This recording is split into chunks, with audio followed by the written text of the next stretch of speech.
नमस्कार दोस्तों। तो कैसे हैं आप लोग? आशा करते हैं आप लोग अच्छे होंगे, स्वस्थ होंगे और मस्त होंगे।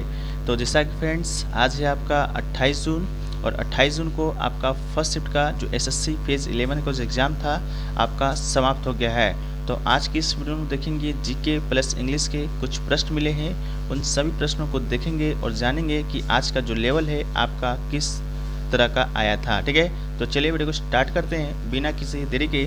इसका जो पीडीएफ है वो फ्रेंड्स आपको टेलीग्राम चैनल पे मिल जाएगा, लिंक डिस्क्रिप्शन में दिया गया है, तो आप लोग जाकर वहां से जुड़ जाइएगा। पीडीएफ आपको दो लैंग्वेज हिंदी और इंग्लिश दोनों में दिया जाता है, तो जो लोग भी इंग्लिश वाले हैं वो लोग भी जुड़ जाएंगे, पीडीएफ आपको मिल जाएगा टेलीग्राम पर। ठीक है, तो देखिए आज का जो हमारा पहला जो प्रश्न पूछा गया था फ्रेंड्स, वो पूछा गया था कि निम्नलिखित में से पुष्यमित्र शुंग है, इनमें से किस राजवंश के संस्थापक थे? ऑप्शन में आपके गुप्त दिया गया था, शुंग दिया गया था, मैत्रक दिया गया था और मौर्य दिया गया था।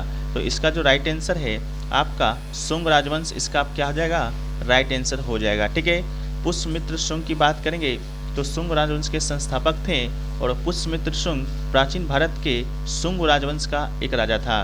वो शुंग समाज के संस्थापक और प्रथम राजा था। इससे पहले बात करें तो ये आपका इससे पहले आपका मौर्य सम्राट हुआ करता था, शुंग राजवंश से पहले। तो उसी में आपका क्या थे? सेनापति थे। ठीक है, तो मौर्य साम्राज्य के जो अंतिम शासक थे आपके बृहदत्त, उसको दोस्तों मारकर, ठीक है, उसको मारकर पुष्यमित्र शुंग ने आपका शुंग वंश का स्थापना किया था। ठीक है, तो जैसा कि हमने दोस्तों आपको कल एक चार्ट के माध्यम से बताया था सभी राज्यों के संस्थापक और उससे संबंधित आपके राजाओं के बारे में कि किसने किसने स्थापना किया है। यहाँ जैसा कि आपको बताए थे कि हर एक वंश का स्थापना बिंबिसार के द्वारा किया गया था, मौर्य वंश की स्थापना चंद्रगुप्त मौर्य के द्वारा किया गया था, शुंग वंश की स्थापना पुष्यमित्र शुंग के द्वारा किया गया था जो कि आज पूछा गया है, सातवाहन की स्थापना सिमुक के द्वारा किया गया था, गुप्त राजवंश जो कि दोस्तों आपका कल पूछा गया था। तो हमने आपको बोला था कि हर शिफ्ट में आपका एक प्रश्न है जो कि यहाँ से देखे जाएंगे, तो आज आपका शुंग वंश पूछ दिया गया है। तो गुप्त वंश का स्थापना श्रीगुप्त जी के द्वारा किया गया था। वर्धन वंश की स्थापना आपका पुष्यवती के द्वारा किया गया था। इसके जो प्रमुख राजा हुए वो दोस्तों आपका हर्षवर्धन हुए, जिसके बारे में आप लोग पढ़े होंगे। इसके अलावा गढ़वाल वंश की स्थापना चंद्रदेव के द्वारा किया गया है। पल्लव वंश की स्थापना की बात करेंगे तो सिंह विष्णु के द्वारा किया गया है। चालुक्य वंश की स्थापना जय सिंह प्रथम के द्वारा। राष्ट्रकूट की स्थापना दंती दुर्ग के द्वारा किया गया है। इसके अलावा गुलाम वंश की स्थापना जो कि दिल्ली सल्तनत का प्रथम वंश था, इसकी स्थापना कुतुबुद्दीन ऐबक के द्वारा किया गया है। लेकिन वास्तविक संस्थापक आपसे अगर पूछ दिया जाएगा तो वास्तविक संस्थापक आपका इल्तुतमिश हो जाएगा, इस बात को याद रखिएगा। ठीक है, इल्तुतमिश आपका वास्तविक संस्थापक हो जाएगा। इसके अलावा इसके बाद आपका खिलजी वंश आता है, जिसकी स्थापना जलाउद्दीन खिलजी के द्वारा किया गया था और इसके जो प्रमुख राजा थे वो आपका अलाउद्दीन खिलजी था। ठीक है, जो कि जलाउद्दीन खिलजी के बाद ही शासक बना था। अलाउद्दीन खिलजी, जलाउद्दीन खिलजी, ठीक है, दोनों आपके आपस में चाचा भतीजे के रिलेशन में थे। ठीक है, इसके अलावा तुगलक वंश की स्थापना गयासुद्दीन तुगलक के द्वारा किया गया था। लोधी वंश की स्थापना बहलो लोधी के द्वारा किया गया था। लोधी वंश जो कि इब्राहिम लोधी इस वंश का अंतिम शासक था, जिससे कि बाबर हराकर मुगल साम्राज्य का स्थापना किया था 1526 में, आपको मालूम होगा। चोल वंश की स्थापना विजयालय के द्वारा किया गया था। होयसल वंश की स्थापना विष्णुवर्धन के द्वारा। बमनी वंश की स्थापना हसन और गंगू दो भाई थे, उनके द्वारा किया गया था। पाल वंश की स्थापना गोपाल के द्वारा और चौहान वंश की स्थापना वासुदेव के द्वारा किया गया था। ठीक है, तो यहाँ से एक प्रश्न आपके हर शिफ्ट में देखने को मिलेंगे ही मिलेंगे, तो उसको आराम से आप लोग एक बार पढ़ लीजिएगा, पीडीएफ टेलीग्राम पे दे दिया जाएगा। ठीक है, तो चलिए फ्रेंड्स वीडियो में आगे बढ़ते हैं। इससे पहले आपको बता कि हमारे द्वारा दोस्तों एक नया इनिशिएटिव चालू किया जा रहा है, जो कि दोस्तों आपका ऑनलाइन क्यूज का है कि घर बैठे आप लोग ऑनलाइन क्यूज दे सकते हैं। प्रयास ऑनलाइन क्यूज के नाम से ये क्यूज आपको चलेगा। ये क्यूज मुख्यतः जो आगामी जो आपके एग्जाम है सीजीएल और सीएसएल दोनों को ध्यान में रखकर करवाया जाएगा, जिसमें दोस्तों आपका जीएस के 25 प्रश्न रहेंगे और आपका इंग्लिश के 25 प्रश्न रहेंगे, यानी कि टोटल 50 प्रश्नों का क्यूज आपका मंडे टू सैटरडे। ठीक है, मंडे टू सैटरडे दोस्तों आपका रात्रि 9 बजे ये क्यूज आपका आयोजित करवाया जाएगा। इस क्यूज का जो वैलिडिटी है आपका सीएचएल एग्जाम तक रहेगा, यानी कि अगस्त तक रहेगा और पूर्णतः टीसीएस के नवीनतम पैटर्न पर आधारित प्रश्न आपको इस क्यूज में देखने को मिलेंगे। ये क्यूज दोस्तों आपका 1 जुलाई 2023 से स्टार्ट होगा। इसका जो शुल्क है मात्र 49 रुपये रखा गया है, यानी कि 1 रुपये में आप 2 दिन क्यूज दे सकते हैं। और इससे आप इस पर आप ज्वाइन होने के लिए हमारा व्हाट्सएप नंबर आपको सामने दिख रहा होगा, वहाँ पर आप लोग कंसल्ट कर लीजिएगा, वहाँ पर दोस्तों सारा जानकारी आपको मिल जाएगा। ठीक है, तो व्हाट्सअप नंबर आपको सामने दिया गया है, आप लोग जाकर वहाँ से पता कर लीजिए और भी इसके बारे में जानकारी। ठीक है, चलिए हम लोग वीडियो में आगे बढ़ते हैं। अगला जो प्रश्न पूछा गया था फ्रेंड्स कि फॉरवर्ड ब्लॉक की जो स्थापना है वो किसके द्वारा किया गया था। ऑप्शन में आपका सुभाष चंद्र बोस, रासबिहारी बोस, जादू गोपाल मुखोपाध्याय, हेमचंद्र घोष दिया गया था। तो इसका जो राइट आंसर है आपका सुभाष चंद्र बोस हो जाएगा। ठीक है, फॉरवर्ड ब्लॉक की जो स्थापना है वो दोस्तों आपका सुभाष चंद्र बोस जी के द्वारा किया गया था। कब किया गया था, तो ये दोस्तों आपका 1939 ईस्वी में किया गया था। ठीक है, इसे ऑल इंडिया फॉरवर्ड ब्लॉक के नाम से भी जानते हैं। यह एक वामपंथी राष्ट्रवादी राजनीतिक पार्टी थी। ठीक है, इसके अलावा सुभाष चंद्र बोस ने इसकी स्थापना किया था। ठीक है, कहाँ पर किया था, तो पश्चिम बंगाल में किए थे। ठीक है, इसके अलावा भारतीय राष्ट्रीय कांग्रेस का फॉरवर्ड ब्लॉक 3 मई 1940 को सुभाष चंद्र बोस के द्वारा बनाया गया था। ठीक है, इसके अलावा दोस्तों आईएनसी की बात कर लेते हैं, यानी कि इंडियन नेशनल कांग्रेस की। तो इसकी स्थापना है आपका 1885 में दोस्तों आपका हुआ था। किसने किया था, तो ए.ओ. ह्यूम के द्वारा किया गया था। ठीक है, इसको भी याद रखिएगा, ए.ओ. ह्यूम के द्वारा दोस्तों आपका किया गया था। कहाँ पर किया गया था, तो बम्बई में किया गया था। ठीक है, तो इसको भी आप लोग याद रखिएगा। चलिए हम लोग आगे बढ़ते हैं। अगला जो प्रश्न पूछा गया था कि अंडर 19 का जो वर्ल्ड कप आपका हुआ था 2021-22 वाला, वो कौन सी टीम जीती थी, ये नहीं पूछा गया था। पूछा गया था कि जो भी टीम आपका जीती है उसका कितनावा खिताब है, यानी कि कितना बार वो खिताब जीती है। ठीक है, तो अंडर 19 2021 का जो खिताब है वो जीता कौन था, तो दोस्तों आपका भारत जीता था। लेकिन पूछा गया था कि कितनी बार भारत ने जीता है, तो ये आपका 5वीं बार भारत ने जीता है। तो राइट आंसर आपका क्या हो जाएगा, 5वीं बार हो जाएगा। ठीक है, इसके अलावा भारत ने अब तक कब जीता है, तो पहला आपका 2000 में जीता है। इसके अलावा 2008 में जीता है, 2012 में जीता है, 2018 में जीता है और आपका 2022 में जीता है। तो भारत टोटल 5 बार आपका खिताब नाम किया है। ठीक है, सबसे अधिक बार आपका भारत नहीं अंडर 19 वर्ल्ड कप का खिताब अपने नाम किया है 5 बार। उसके बाद आपका सेकेंड स्थान पर ऑस्ट्रेलिया का नाम आता है। ऑस्ट्रेलिया ने अब तक 3 बार जीता है, 1988 में, 2000 में और 2010 में, वो दूसरे नंबर पर है। ठीक है, तो ये प्रश्न आपसे पूछे गए थे। इसके अलावा एक प्रश्न और नज़र आ रहे थे, ये भी शायद पूछा गया था कि नहीं पूछा गया था, कि इसका जो मेज़बानी है 2021 अंडर 19, ठीक है, वर्ल्ड कप का मेज़बानी है जो कि कहाँ हुआ था। तो ये प्रश्न अगर पूछा गया होगा तो कमेंट सेक्शन में बताइएगा, उसका आंसर हम लोग वहीं पर देने का प्रयास है जो कि करेंगे। ठीक है, इसके अलावा दोस्तों आपका अंडर 19 एशिया कप आपका हुआ था, जो कि दोस्तों आपका जीता कौन था, तो वो दोस्तों आपका श्रीलंका जीता। अंडर 19 वाला एशिया कप कौन जीता था, वो दोस्तों आपका पता नहीं। लेकिन आप पुरुष का जो अंडर 19 2022 में जो आपका एशिया कप हुआ है, ठीक है, वो दोस्तों आपका भारत जो कि हार गया था, वो दोस्तों आपका श्रीलंका जीता था। इसको याद रखिएगा। ठीक है, मेन टीम वाला रोहित शर्मा वाला, और उप विजेता आपका पाकिस्तान बना था एशिया कप वाला, इसको भी याद रखिएगा। इसके अलावा 2000 जो आपका 23 का जो ODI वर्ल्ड कप है फ्रेंड्स, वो दोस्तों आपका कहाँ पर होना है, तो वो दोस्तों आपका भारत में ही होना है। कब होना है, अक्टूबर-नवंबर के बीच, इसको भी आप याद रखिएगा। अगला क्वेश्चन पूछा गया था कि लाई हरोबा जो फेस्टिवल है वो किस राज्य में मनाया जाता है। तो लाई जो हरोबा जो फेस्टिवल है वो दोस्तों आपका मणिपुर में मनाया जाता है। ठीक है, तो आपका राइट आंसर मणिपुर हो जाएगा। मणिपुर में एक समुदाय रहते हैं, मेती समुदाय। ठीक है, मेती समुदाय के द्वारा इस फेस्टिवल को मनाया जाता है। मणिपुर में अभी आप लोग देख भी रहे होंगे कि हिंसा चल रहा है। ये 2 समुदाय के बीच एक आपका मेती समुदाय, एक आपका कोकाई में समुदाय है, उन दोनों समुदाय के बीच आपका हिंसा चल रहा है। ठीक है, तो उन्हीं के द्वारा लाई हरोबा फेस्टिवल मनाया जाता है।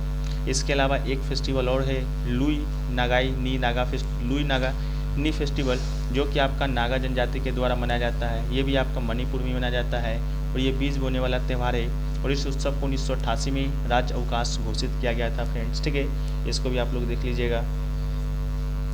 चलिए हम लोग आगे बढ़ते हैं। तो आगे आपको पूछा गया था किस संगीतकार जो है जाकिर हुसैन निम्नलिखित में से किस वाद्य यंत्र से संबंधित है। तो हम लोग जाकिर हुसैन की बात करेंगे कि किस वाद्य यंत्र से संबंधित है, तो ये दोस्तों आपका तबला वादक थे। तो राइट आंसर क्या हो जाएगा, आपका तबला वादक हो जाएगा। तबला वादक उस्ताद अल्लाह खां के पुत्र जाकिर हुसैन खान। ठीक है, तो किसके पुत्र थे, तो आपके अल्लाह खां जो कि तबला वादक ही थे, उन्हीं के पुत्र थे आपके जाकिर हुसैन खान। ठीक है, इसके अलावा उन्हें परक्यूशन के क्षेत्र में संगीत की दुनिया में बड़े पैमानों पर सराहा है। 1988 में दोस्तों इन्हें पद्म श्री अवार्ड दिया गया है। इसके अलावा 2000 में पद्म भूषण अवार्ड दिया गया है, इस बात को भी याद कर लीजिएगा। ये सब प्रश्न भी आपके आ सकते हैं कि जाकिर हुसैन को 1988 में कौन सा अवार्ड दिया गया था, 2002 में कौन सा अवार्ड दिया गया था। इस प्रकार के प्रश्न हैं जो कि आपके देखने को मिलते हैं और मिलेंगे, ठीक है। इसके अलावा अगला प्रश्न की बात करेंगे, उससे पहले आपको बता दें कि इन्हें संगीत नाटक अकेडमी पुरस्कार भी दिया गया है 1990 में, ठीक है। इसके अलावा अगला क्वेश्चन पूछा गया था कि पंथी जो नृत्य है इनमें से किस राज्य का लोक नृत्य है। तो पंथी आप लोग को बहुत बार बता चुके हैं कि आपका छत्तीसगढ़ का महत्वपूर्ण नृत्य है, ठीक है। तो आपका राइट आंसर छत्तीसगढ़ हो जाएगा। ये मुख्य रूप से छत्तीसगढ़ में एक समुदाय रहते हैं, सतनामी समुदाय, ठीक है। जिस प्रकार आपका मणिपुर में कोई मैती समुदाय थे, उस प्रकार छत्तीसगढ़ में एक सतनामी समुदाय है, उन्हीं के द्वारा ये नृत्य है जो कि किया जाता है। इसके अलावा छत्तीसगढ़ के महत्वपूर्ण लोक नृत्यों में देखें तो एक आपका सैला नृत्य है, कर्मा नृत्य है, सुआ नृत्य है, सुआ नाचा है, एक आपका गेंडी नृत्य है। तो ये सभी जो नृत्य हैं आपका छत्तीसगढ़ में बहुत ही धूमधाम से मनाए जाते हैं, ठीक है। इसके अलावा अगला जो क्वेश्चन पूछा गया था कि कौन सा जो जलमार्ग है फ्रेंड्स, कौन सा जलमार्ग है जो कि आंध्र प्रदेश के अधिकांश भाग से होकर गुजरता है और उत्तरी तमिलनाडु में समाप्त हो जाता है। क्वेश्चन का लैंग्वेज फ्रेंड्स आपका कुछ और हो सकता है, ठीक है। क्वेश्चन का लैंग्वेज आपका इस तरह था कि विच वाटर रिवर, ठीक है, which water veg passes through, ठीक है, which water way passes through Tamil Nadu, ठीक है। इस प्रकार का कोई आपका प्रश्न पूछा गया था, ठीक है। तो देख लीजिएगा ऑप्शन में आपका बंकिंगम नहर होगा, तो दोस्तों आपका क्या हो जाएगा, राइट आंसर आपका हो जाएगा फ्रेंड, ठीक है। इसके अलावा बकिंगम नहर की बात करेंगे तो ये आपका 696 किलोमीटर लंबी ताजे पानी की नेविगेशन नहर है, जो कि आंध्र प्रदेश के पूर्वी गोदावरी के काकीनाडा से लेकर तमिलनाडु के बिलुमपुर जिले तक दक्षिण भारत के कोरोमंडल तक के समांतर है। ये नहर तट अधिकांश प्राकृतिक बैक वाटर को चेन्नई बंदरगाह से जोड़ता है, ठीक है। नहीं होगा तो ऑप्शन में बताइएगा, हम लोग फिर से आपको बताएंगे। अगला है कि भारत के 50वें मुख्य न्यायाधीश कौन थे, ये क्वेश्चन पूछा गया था। ऑप्शन ए में N V Ramana, option B में दीपक मिश्रा, ऑप्शन सी में S A Bobde, option D में डी वाई चंद्रचूड़ दिया गया था। तो जिसका जो राइट आंसर है वो आपका डी वाई चंद्रचूड़ हो जाएंगे, ठीक है। हमने आपको बहुत बार बताया था कि भारत के जो 25वें मुख्य न्यायाधीश हैं आपका नवंबर 2022 में, ठीक है, नवंबर 2022 में दोस्तों आपके नए बनाए गए हैं, जो कि आपकी डी वाई चंद्रचूड़ को बनाया गया है, ठीक है, डी वाई चंद्रचूड़ को बनाया गया है। इससे पहले जो आपका 49 में आपके जो मुख्य न्यायाधीश थे वो दोस्तों आपका यू ललित थे, यानी कि उदय उमेश ललित थे। इसके अलावा 48 जो थे वो आपका एन वी रमना थे। हमने आपको 48, 49 और 50 बहुत बार बता भी चुका है, प्रैक्टिस सेट में भी बहुत बार बताया है। इसके अलावा बात करेंगे कि भारत के जो मुख्य न्यायाधीश होते हैं उसकी जो नियुक्ति करते हैं और उनको जो शपथ दिलाते हैं, कौन दिलाते हैं, तो राष्ट्रपति के द्वारा दिलाया जाता है। तो उस समय जो राष्ट्रपति थे आपके द्रौपदी मुर्मू हैं, तो द्रौपदी मुर्मू का भी चुनाव आपका 2022 में ही हुआ है। वो दोस्तों आपका भारत का 15वीं राष्ट्रपति है, इसको भी आप याद रखिएगा, ठीक है।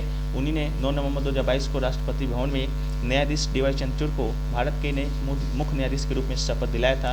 आपको बता चुके हैं कि उदय उमेश ललित उससे पहले थे। तो इससे पहले आपका कौन थे, तो उदय उमेश ललित थे, जो कि 8 नवंबर 2022 को सेवानिवृत्त हो गए थे, ठीक है।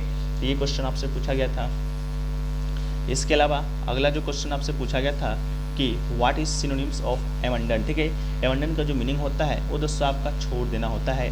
तो इसके जो सिनोनिम्स में आपके हो जाएंगे वो दोस्तों आपका रिसाइन हो जाएगा, सरेंडर हो जाएगा, वेव हो जाएगा, इल्ड हो जाएगा, डिलिनिक्स हो जाएगा। इसका मतलब होता है त्यागना, रिसाइन का मतलब होता है त्यागपत्र देना, सरेंडर का मतलब होता है समर्पण करना, वाइव का मतलब होता है माफ़ करना, इल्ड का मतलब होता है झुक जाना, ठीक है। तो इनमें से कोई एक ऑप्शन आपके कंप्यूटर स्क्रीन पर देख रहे होंगे, तो आप लोग उसमें से सही कर लीजिएगा। अगला था आपका what is antonyms of melody. Melody का मतलब होता है राग, ठीक है। तो इसका जो आपका एंटोनिम्स हो जाएगा डिसएग्रीमेंट हो जाएगा, डिसहार्मोनी हो जाएगा, कैकोफोनी हो जाएगा, डिस्कॉर्ड हो जाएगा। डिसएग्रीमेंट का मतलब होता है असहमति, डिसहार्मोनी का मतलब होता है असमंजस्य, काफोफी का मतलब होता है कर्कश ध्वनि और डिस्कॉर्ड का मतलब होता है आपका कलह, ठीक है। इसके अलावा अगला जो क्वेश्चन पूछा गया था what is synonyms of desert, ठीक है। डेजर्ट का मतलब होता है आपका राज्य रेगिस्तान, ठीक है। तो इसका जो आपका सिनोनिम्स हो जाएगा बैरन हो जाएगा, बैरेंस हो जाएगा। इसके अलावा डेजर्ट हो जाएगा, वेस्ट हो जाएगा, वेस्टलैंड हो जाएगा। यानी कि बैरेंस का जो मतलब होता है अनुपजा होता है, बैरेंस का मतलब आपका बंजर होता है।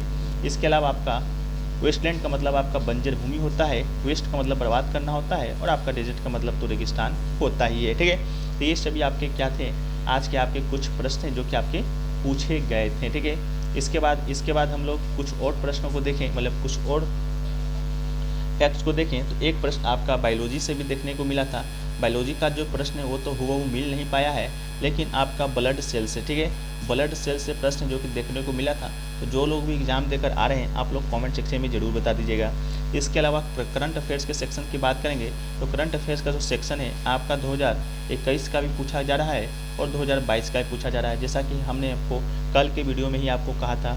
इसके अलावा सेंसस से भी प्रश्न पूछे गए थे, लेकिन आज का जो प्रश्न सेंसस से पूछा गया था वो थोड़ा सा आपका क्या था, डिफ़िकल्ट लेवल का था, तो वो स्टूडेंट बता नहीं पाए हैं। तो इससे भी आपका सेंसस 2011 से भी प्रश्न आपका 1 से 2 प्रश्न है जो कि आपका पूछा ही जा रहा है। ठीक है, इसके अलावा गरीबी रेखा योजना से भी संबंध कोई प्रश्न आया था, वो भी प्रश्न आपका पूरी लैंग्वेज के सहित नहीं मिल पाया है। तो आप लोग कमेंट सेक्शन में बताइएगा कि गरीबी रेखा से संबंधित जो प्रश्न है, गरीबी रेखा योजना से संबंधित जो प्रश्न अगर आपको पूछा गया है तो वो क्या पूछा गया था, अगर आप लोग को याद आ जा रहा है तो ठीक है, तो ये पूछा गया था इंग्लिश। इसके अलावा हम लोग बात कर ले इंग्लिश का फ्रेंड्स, तो इंग्लिश का भी लेवल आपका जीके के तरह ही आपका मॉडरेट लेवल का पूछा जा रहा है। ठीक है, इंग्लिश का भी लेवल आपका मॉडरेट लेवल का ही पूछा जा रहा है, जिसमें आपका आरसी से पूछा जा रहा है।